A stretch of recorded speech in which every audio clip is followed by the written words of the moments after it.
പാവക്കൂത്ത്. കേരളത്തിൽ ഇത് വിരളമായൊരു കാഴ്ചയാണെങ്കിലും ഇവിടെ ജയ്പൂരിൽ ഇതൊരു പതിവു കാഴ്ചയാണ്. ഈ പാവകളെല്ലാം അവർ തന്നെ ഉണ്ടാക്കുന്നതാണത്രേ.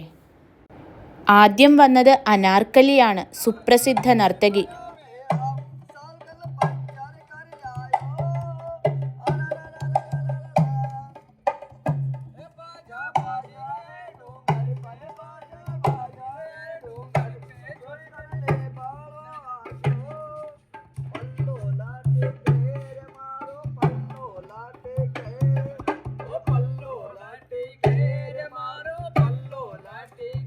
കാഴ്ചക്കാർ സൗത്ത് ഇന്ത്യൻസ് ആണെന്നറിഞ്ഞപ്പോൾ ഒരു പുഷ്പ സ്റ്റെപ്പ്.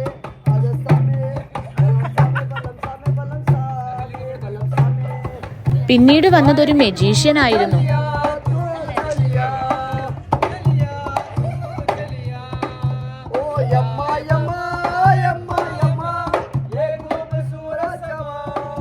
എന്തായാലും ഈ വേറിട്ട അനുഭവം എല്ലാവരും രസിച്ചു.